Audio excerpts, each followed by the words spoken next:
በአሁኑ ግን እኔ ነኝ የማሸንፈው። ሁሉንም ነገር ነጥቅሻለሁ። ሁላችሁንም አጋልጣችኋለሁ። የውሸት ታሪካችሁን ፈጥራችሁ እትዬን ከዚህ በኋላ አትጎዷትም። የውሸት ተፈጥሮ እንደዚህ ነው። እውነት ሲመጣ በውድም በግድም እጅ ትሰጣላችሁ። አንቺ እኮ ለእኔ እናቴ ማለት ነሽ። የአንቺን ንጹህነት ለማረጋገጥ ደግሞ ምንም ነገር አደርጋለሁ።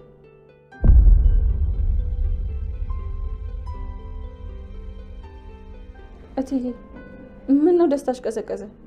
በህይወት መኖሩ አላስደስተሽም እንዴ? የኔ ልጅ እንዳላብድ ፈርተሽ ነው አይደለ የውሸት ታሪክ እየፈጠርሽ የምትነግሪኝ? የውሸት ታሪክ? አዎ እንዳላብድ ወይ ደግሞ እጄን ለፖሊስ እንዳልሰጥ እየዋሸሽ ነው አይደለ? አልማዝ እኮ ስትሞት በአይኔ በብረቱ እኮ ነው ያየኋት። መቼም ቢሆን በህይወት ልትኖር አችልም። ምን አይነት ነገር ነው የምትነግረኝ? ጎበዝ የኔ እናት፣ ጣፋጭ ነገር እኮ ነሽ። ውሸት አይደለም እትዬ። ዛሬ ለእህቷ ደውዬላት ነበር። ከዛ አልማዝን አገናኘኝ ስላት እና አገኘሻት? አይ እሱም አላገናኘችኝም። መጀመሪያ ላገናኘሽ ብላኝ ሀሳቧን ቀየረችና ዘጋችው። ድምጿን ደግሞ የሰማሁት ይመስለኛል። በህይወት ባትኖር ኖሮ ለምን እንደዛ ታደርጋለች? ሲጀምር የሞተ ሰው አገናኘኝ ስላት እንደዛ ነው መመለስ የነበረበት። እናቴ እትዬ አደጋ ላይ ናት። አደጋ? የምን አደጋ? ያ ክፉ ወንድሟ አልማዝን ስለገደልሽ ለፖሊስ እናገራለሁ ብሎ ገንዘብ ለመቀበል እያስፈራራት ነው። አውቆ እትዬን ለማስፈራራትና ለማታለል ያደረገው ነገር ነው። አሁን ደግሞ ለእህቷ ስደውል አልማዝ አለች ብላኛለች። ድምጿን ሰምቻለሁ። ከዛ ደግሞ የለችም ብላ ጆሮዬ ላይ ዘጋችብኝ። ታዲያ በህይወት ባትኖር ኖሮ የገዛ እህቷ እንደዚህ ትሆን ነበር? እሱም አትሆንም። ቆይ ግን ምን አይነት የተረገሙ ሰዎች ናቸው? ምን ሲሉ ታሰቡት? አቤት የሰው ልጅ ክፋት! ሰው በገዛ እህቱ ላይ እንደዚህ ያደርጋል? ሰው እንደ መልአክም እንደ ሴጣንም የመሆን ምርጫ አለው። እትዬ መልአክ፣ በኃይሉ ደግሞ ሴጣን ነው። ይቺ ናት የኛ ዓለም። የኔ ልጅ አንቺ ግን በዚህ ጉዳይ ባትገቢ ነው የሚሻለው። በኃይሉ በጣም ክፉ ሰው ነው። ጣጣ እንዳያመጣብን። ምንም ነገር አያመጣም። እኔ እያለሁ ከዚህ በኋላ እትዬን እንዲጎዳት አልፈቅድላቸውም። ታያለሽ እናቴ፣ ሁሉንም አጋልጣቸዋለሁ። ድጋሚ እንዳይዋሹ አድርጌ ነው ማሳፍራቸው። እኔ ተናግሬያለሁ። አንቺ ሰው የሚልሽን አሰሚም። ምንም አሉንም አልኩሽ እኮ እናቴ። ቆይ ግን ይሄ ልጅ ምን ሆነ ነው? ዳቦ ልግዛ ብሎ አይደል እንዴ? ሰላም ሰላም፣ ወደ ቻናሌ ቤተሰቦች እንዴት ናችሁልኝ? እንኳን ወደ እኔ ቻናል በሰላም መጣችሁ። ደህና ናችሁ ወይ? አደራ ድራማ በአደራ ድራማ በባለፈው ክፍል ላይ እንግዲህ ብሌን የአልማዝ ቤተሰቦች ጋር ስልክ ደውላ ነበረ። ታዲያ እንግዲህ የአልማዝ እህት አልማዝን ፈልጌ ነበረ ስትላት ቆይ ልጥራልሽ ብላት ነበረ። ነገር ግን እንግዲህ በክፍል 66 ላይ እንዳየኑ ከሆነ እህቷ ስትጠራት የለችም በይ አላውቅም በይ በማለት እንግዲህ ብሌን የደወለችላት እህቷ ማለት ነው አልማዝ የለችም አላውቅም በማለት ስልኩን ጆሮዋ ላይ ዘግታባታለች። መጀመሪያ ላይ ግን በህይወት እንዳለች ብሌን አውቃለች። በዛውም እንግዲህ በዛው በስልኩ ውስጥ ማለት ነው የለችም በይ አላውቅም በይ እና ደግሞ አልማዝን ሌሎች ሰዎች ሲያወሯትም ሰምታለች።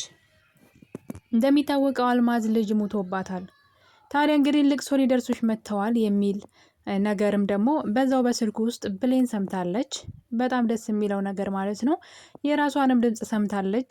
ነገር ግን ለብሌን እንደማያውቋትና እንደሌለች ጭራሽ የለችም በማለት ስልኩን ዘግተውባታል። ያ ማለት እንግዲህ እህቷ የአልማዝን መደበቅም ሆነ ለበኃይሉ እየሰራች እንደሆነ እንደ ሞተች እንዲታሰብ እያደረገች እንደሆነ አታውቅም።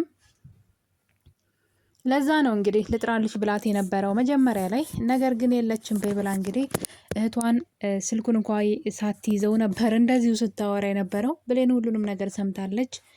ታዲያ እንግዲህ ከዚህ ነገር በኋላ ቃል አቶ በኃይሉ ጋር በድጋሚ ሄዳለች። ከአቶ በኃይሉ ጋር በድጋሚ ከከዳችው በኋላ እንግዲህ ከእህቱ ጋር ጣልታ በጣም ብዙ ነገር አድርጋ የቻለችውን ነገር ሁሉ አድርጋ በኃይሉን ከህይወቱ አስወጥተው ነበረ። ነገር ግን በኃይሉ አሁን ላይ ሰላምን ገንዘብ አምጪ በሚል ስበብ የወይዘሮ አልማዝን ታሪክ አንስቶታል ማለት ነው። ይህ ታሪክ ከተነሳ በኋላ ሰላም ጥሩ ሁኔታ ላይ አይደለችም። አእምሮ አንስታለች ማለት ይቻላል። እናም እንግዲህ ይሄ ነገር እኮ ለእኔ ይጠቅመኛል ብላ አስባለች ማለት ነው። ምክንያቱም ደግሞ እኔ ሰላም አበደች ማለት እኔ ሰላምን ንብረት ሁሉ መቆጣጠር እጀምራለሁኝ። ስለዚህ እሷ ማበድ ለእኔ ጥቅም አለው በማለት መጀመሪያ ላይ አቶ በኃይሉ ይህን ነገር ሰላም ውስጧ ተረብሾና ፈርታ ገንዘብ እንድትሰጠው ነው እንግዲህ ቤቷ ላይ በቀይ ቀለም አንቺ የአልማዝ ገዳይ አልማዝን ገለሻታን የሚል ጽሑፍ ተጽፎ አለ።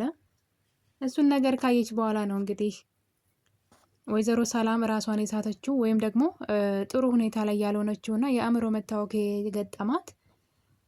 ታዲያ ቃል በሰዓቱ ይሄ ነገር የበኃይሉ ስራ ነው፣ ስለዚህ በጎን ገንዘቡን ሊያሸሽ ነው ማለት ነው፣ በዚያ አስፈራርቶ ብላ በኃይሉ ጋር ሄዳ ነበረ። አብረው እንዲሰሩ እንግዲህ አይን አውጣ ናት። በጣም የሚገርም ያደረገችበት ነገር ሁሉ ረስታ በክህደት እንግዲህ የዲኤንኤን ውጤቱን በመቀየር ብቻዋን ማለት ነው እኔ ሰላም ልጅ ነኝ እውነተኛ ልጇ ነኝ በማለት እንግዲህ በኃይሉን ሳይቀር ክደዋለች። እና ይህን ነገር እንግዲህ አሁን ላይ ደግሞ እንደሚጠቅማት ስላወቀች ይቅርታ ጠይቀዋለች ሂዳ ማለት ነው አብረው እንዲሰሩ። ታዲያ የሰላምን ማበዷንና ጤናማ ለመሆኗን ተጠቅሜ እኔ እሷን ንብረት መቆጣጠርና ማስተዳደር ጀምራለሁ፣ ስለዚህ ለእኔ ጠቅመኛም ብላ ሀሳቧን ቀይራለች ቃል። መጀመሪያ ላይ ግን በኃይሉ ልትናገረው ነበር የሄደችው። ምክንያቱም በኃይሉ ገንዘቡን ያሸሻን ብላ ስለፈራች ነበረ። አሁን ደግሞ ራሷን ቆም ብላ ስታስበው የሰላም ጤና ማጣት ለእሷ እንደሚጠቅማት ስላወቀች እንግዲህ የህግ አካላቶችን ደውላ ስታማክር ነበረ። አንዲት ሴት ልጇ የእሷ ታማሚ ከሆነች እና ሕክምናው ማለት የውጤት እንደዚህ ችግር ላይ እንደሆነች እንደታመመች የሚያሳይ ወረቀት ካመጣች የሕክምና ወረቀት ሙሉ ለሙሉ ንብረቷን ማስተዳደር በህግ የተፈቀደላት እንደሆነ እንግዲህ የህግ አካል የተባለው ሰው ነግሯታል። ታዲያ ልጅ መሆን ግን ትክክለኛ ልጅ መሆንሽ መረጋገጥ አለበት ሲላት የዲኤንኤን ውጤት የቅርብ ጊዜ እንዳላት እየተናገረች ነው። ታዲያ እንግዲህ ህጉ ምን ይላል? እሷ ታማሚ ናት ከተባለ እኔ እሷን ንብረት ተቆጣጥሬ ማስተዳደር እችላለሁ ወይ በእሷ ስም ብላ ነው እንግዲህ ልጅ እንደመሆኔ በማለት የራሷን አዲስ ሀሳብ ይዛ መታለች ቃል ማለት ነው። ታዲያ እንግዲህ ሰላምን ከዚህ በላይ ማሳበድ እንዳለባትና ጭራሽ ራሷን እንዳትሆን አብዳ ጨርቋን ጥላ ከቤት እንድትሄድላት ነው የምትፈልገው። ይህን ነገር እንግዲህ ቃል ካሰበች በኋላ ቀጥታ ወደ ሰላም ሄዳ ነበረ። ሰላም ጥሩ ሁኔታ ላይ አይደለችም። ታዲያ ቃል ገብታ ሆን ብላ እንግዲህ ስለ አልማዝ እያነሳች በእኔ ምክንያት ነፍሰ ገዳይ ሆንሽ፣ በእኔ ምክንያት ወንጀለኛ ሆንሽ እያለች የሰላምን አእምሮ መበጥበጥ ጀምራለች ቃል ማለት ነው። ቃል ሰላምም እንግዲህ በነገሩ በጣም ከበፊቱ በጣም እየባሰባት መጥቷል። ምንም ነገር ማሰብ እየቻለች አይደለም። ይህን አጋጣሚ ተጠቅማ ቃል እንግዲህ የእሷን ንብረት ለማስተዳደር ወይም ደግሞ ለራሷ ለማድረግ ማለት ነው። በጣም ደፋር ናት። ግን በኃይሉን እንዴት እንዳልፈራቸው አላውቅም። በኃይሉ በቀላሉ አይለቃትም፣ አይፋታትም። እገልሻለሁ እያለ እያስፈራራት ራሱ በድፍረት ነው እንግዲህ እየኖረች ያለ። አሁን ላይ የሰላም ሁኔታ በጣም ነው የሚያናድደው። ሰላም ጠንካራ መሆን ሲገባት፣ በዛ ላይ ደግሞ ወንጀለኛ እኔ ሰው ገድያለሁ ብላ ካሰበች ደግሞ ቀጥታ እጇን መስጠት ሲገባት እንደዚህ መሆኑ በደንብ ለጥላቶቿ በር እየከፈተች ነው ያለችበት ሁኔታ ማለት ነው። ግን በጣም ነው ያሳዘነችኝ። የምሬ ነው የምላችሁ። ያው አጋጣሚዎቹና ነገሮች ለቃል እንግዲህ አመች ናቸው ሁል ጊዜም። ነገር ግን በጣም በሚገርም ሁኔታ ቃል ሁለት እርምጃ እንኳን አትራመድም። ያገኘችውን እድል ለመጠቀም ስትጓዝ ወዲያው ነው የሚከሽፍባት። እኔ ለምን እንደሆነ አላውቅም። ብዙ ጊዜ ብዙ እድሎችን አግኝታለች፣ በጣም ብዙ እድሎችን። ነገር ግን እስካሁን ድረስ ከሰላም አንዳች ነገር አላገኘችም። ይህን ሁሉ ነገር ለፍታ በኃይሉን እስከ መጨረሻው እስር ቤት አስገባውት ብላ ነበረ። ምክንያቱም ወንጀሉ እስከ መጨረሻው እዛው የሚያበሰብሰው ነበር እንግዲህ። ነገር ግን በኃይሉ ከእስር ቤት ወጣ። ይህ ማለት እቅዶቿ ሁሉ እየተሳኩላት አይደለም ማለት ነው። ለብሌን እናት ብላ አልማዝን አመጣች። ግን ወዲያው ነበረ ያን ተንኮሏ የታወቀባት እና ምንም ነገር እየተሳካላት አይደለም በፍጹም። ዳግም እኔ ራሴ ያደርጋለሁ ብላ በጣም ብዙ ነገር አድርጋለች። በብሌንና በዳግም መካከል እየገባች ማለት ነው። ፍቅራቸውን ለማደፍረስ በጣም ብዙ ርቀት ሄዳለች። ነገር ግን አሁን ተሸንፋለች። ብሌን ዳግምን አግብተዋለች እና እንደ ልፋቷና የሆነ ነገር ውጤት ላይ እንደ መድረሷ ምንም ነገር ስታገኝ እያየዋት አይደለም እና ታሳዝነኛለች። አንዳንድ ጊዜ ያው ተግባሯ ክፋት ነው።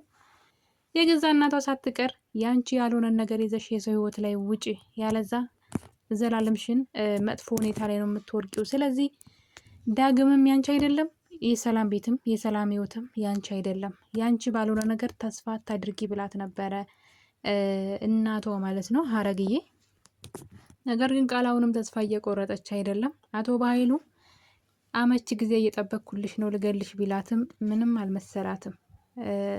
ታዲያ እንግዲህ እነዚህ ነገሮች በዚህ እያሉ ብሌን ደግሞ እዛ ያለውን ነገር ደውላ አጣርታ ነበረ። ሴትዋ አለችም የለችም ብትባልም ግን አንድ ሰው እንግዲህ እንደ ሞተች ከታወቀ አልማዝ ሞታለች ተብሎ ነው የሚነገረው፣ ወይም ደግሞ ሀዘን ነው በቃ አረፈች ተብሎ ነው እንጂ ልጥራልሽ ብሎ ከዛ የለችም ማለት ያው እንደሚያጠራጥር ግልጽ ነው። ታዲያ ብሌን በዚህ ነገር በጣም ደስ ብሏት እንግዲህ ወደ ሰላም ሂዳለች። ከዛ በፊት ግን ለዳግም ይህን ጉዳይ ነግረዋለች። አልማዝ በህይወት አለች ስትለው፣ ስለዚህ ባለፈው ጊዜ አየዋት እሷን ራሷን ነው ማለት ነው በማለት እንግዲህ ብሌን ደግሞ ሰላም ያለችበት ሁኔታ በጣም ስላሳሰባት ወደ ሰላም ቤት ሄዳለች። ይህን ሆነ ልትናገር። ታዲያ ሂዳ እንግዲህ ሰላምን እቺው ቃል ቁጭ አድርጋ አእምሯን እየበረዘችው ነበረ። ገለሻታን እያለች እንድትጸጸት እያደረገቻት ነበረ። ታዲያ ብሌን ሂዳ እንግዲህ ለብቻዋ ወደ ራሷ ክፍል ወስዳት አልማዝ በህይወት አለች ብላ ነግራታለች። ይህን ነገር ግን ቃል ተደብቃ ሰምታለች እና ብሌንን ገልሻለሁ ከመንገድ እየቆምሽ ነው አንቺ ልጅ እያለች እንግዲህ በብሌን ላይ እየዛተች ነው። ነገር ግን የሚያናድደው ነገር የሰላም ነገር ነው። በሚገርም ሁኔታ ይሄ ለሁለተኛ ጊዜ ነው ሲነገራት ሰላም። እዚህ ቀደምም አልማዝ በህይወት መኖሯን ቃል ነግራታለች። ከባይሉ ጋር ተጣልታ ስለነበረ በኃይሉ ሰላምን ብዙ ገንዘብ ወደ 1 ሚሊዮን ብር ይጠይቃታል፣ በሌላ ሰው አስደውሎ ማለት ነው። ያለዛ ግን አልማዝን ገለሽ ስቀብሪ የሚያሳይ ቪዲዮ አለኝ ብሎ የሆነ ሰው ደውሎ አስፈራርቷት ነበረ። ሳሚ ነው። ይህን ነገር እንግዲህ ቃል ስትሰማ ከባይሉ ጋር ተጣላች። እንዴት እኔ ሳላቅ በጎን ገንዘቡን ታሸሻለ በማለት እንዴት ከእቅዳችን ውጭ ለብቻ በጎን ገንዘቧን ትወስዳለ ብላ ከሱ ጋር ስትጣላ ለሰላም ሂዳ አልማዝ በህይወት እንዳለች ነግራት ነበረ። ግን ሰላም አብዳለች፣ ልክ እንዳሁኑ ያኔም ማለት ነው። አሁንም እንግዲህ ብሌን የለፋችበትን ነገር ወስዳ ብትነግራትም እኔ እንዳልጸጸት ብለሽ ነው ማለት እኔ እንዳልከፋ ወይም ደግሞ ከዚህ ከጭንቀት እንድወጣ ብለሽ ነው አይደለ ትቀልጅብኛለሽ እያለች ብትነግራት ልሰማት አልቻለች። አለች የምሬን ነው እራሴ አግኝቻታለሁ ብትላትም እሷ ግን ልትሰማት አልፈለገችም። ምክንያቱም ደግሞ ከዛ ቀደም ብላ ቃል አእምሯን ስትበርዘው ነበረ። ገለሻታል፣ የሰው ነፍስ አጥፍተሻን፣ ወንጀለኛ ነሽ እያለች ውስጧን ስትናገራት ስለነበረ ሰላም ተስፋ የላትም። ለዛ ነው ታዲያ እንግዲህ ይሄ ነገር ለሰላም ሴትዋን አንጠልጥላ የምታመሳየት ግዴታ ነው።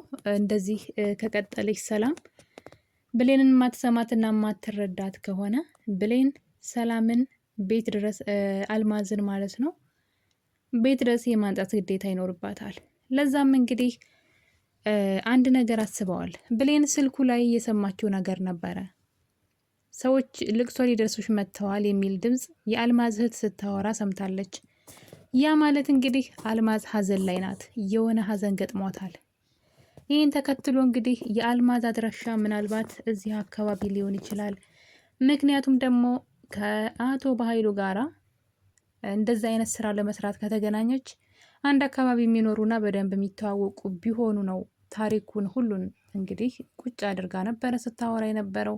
ብሌን እንዴት ትታት እንደሄደች፣ በስንት ዓመቷ ትታት እንደሄደች፣ ያው አንዳንድ ታሪኮችን እየዘለለች እየረሳች ምንድን ነው ያው ውሸት ነው ሁልጊዜም እና 4ኛ ክፍል እያለች ደግሞ ብላ እንግዲህ የሆነ ሰዓት ስታወራ ነበር አልማዝ ስለ ብሌን። ነገር ግን እናቷ የብሌን እናት ትታ ስትሄድ የ2ኛ ክፍል እያለች ነበር እና ታሪኩን የተሰጣትን ታሪክ እየረሳች ነበር። ነገር ግን ብዙ ነገሮችን ግን በደንብ የምታውቅ ሰው ስለሆነች ከባይሉ ጋራ በደንብ የሚቀራረቡ የሚተዋወቁ ሰው ይሆናሉ በማለት እንግዲህ ዳግምና ብሌን ፍለጋቸውን ከሰፈራቸው ጀምረዋል። በዛ ላይ እዚህ ቀደም ዳግም ሲያገኛትም እዚሁ ሰፈር ስለነበረ ምናልባት የዚህ ሰፈር ሰው ልትሆን ትችላለች ተብሎ እንግዲህ ምንድነው እድር ወይም ደግሞ ይሄ ድንኳን በልቅሶ ጊዜ የሚተክሉት ሰዎችን ማለት ነው። ወይም ደግሞ የእድር እቃ የሚያከራዩ አሉ አይደለ? እንግዲህ እድርተኞች እነሱ ማን መቼ እንደሞተ እዚህ ሰፈር ጠንቅቀው ያውቃሉ። ለዛም እንግዲህ ብሌን ስልኩ ላይ የሰማችው ድምፅ የጠቀማቸው ይመስለኛል፣ አልማዝን ለማግኘት ማለት ነው። በቅርቡ ሰው የሞተባት ወይም ደግሞ ብቻ ሀዘን ላይ ያለች ሴት አልማዝ የምትባል ታውቃላችሁ ወይ እያሉ እንግዲህ እያስፈለጓት ይገኛሉ አልማዝን። ይሄ በጣም አሪፍ ነገር ነው እና ብሌን በጣም ጎብዛለች አሁን ላይ።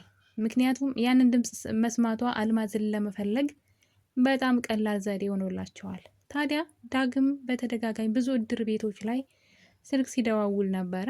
በመጨረሻም እንግዲህ አንድ ቦታ ሲደውል ብዙ አልማዝ አሉ፣ የትኛው አልማዝ ናት ብለው እንግዲህ ጠይቀውት ነበረ። ዳግምም ሀዘን የገጠማት ናት፣ ቤተሰብ የሞተባት ናት፣ ግን አልማዝ ትባላለች፣ እስከዚህ ሰፈር የምታውቅ ብለውት ሲጠይቃቸው በቅርቡ ልጇ የሞተባት እዚህ ሰፈር አልማዝ ትባላለች ብለው እንግዲህ ከነ አባቷ ነግረውታል ማለት ነው። እና በጣም ሰላም ማን ነው ብሌንና ዳግም እስከ ዛሬ ድረስ ያንቀላፉ ነበረ። አሁን ላይ ግን በጣም ነው ያስገረሙኝ ማለት ነው። እንግዲህ አልማዝን ራሷን አንጠልጥለው መጥተው ለሰላም ይሰጧታል ማለት ነው። በዚህ ስራዋ የበኃይሉም የቃልም ድርጊት እንግዲህ ይከሽፋል እና በጣም ነው ደስ ያለኝ። አሁን ላይ ብሌን እያደረገችው ያለው ነገር ሰላም እናቷን እንደሆነች ባታውቅም እንኳን ሰላምን መርዳት አለባት። ቃል እናቷ በኃይሉ ሆን ብለው እየጎዷት እንደሆነ ስለደረሰችበት ሰላምን ማገዝ ጀምራለች። በጣም ደስ የሚለው ነገር ማለት ነው።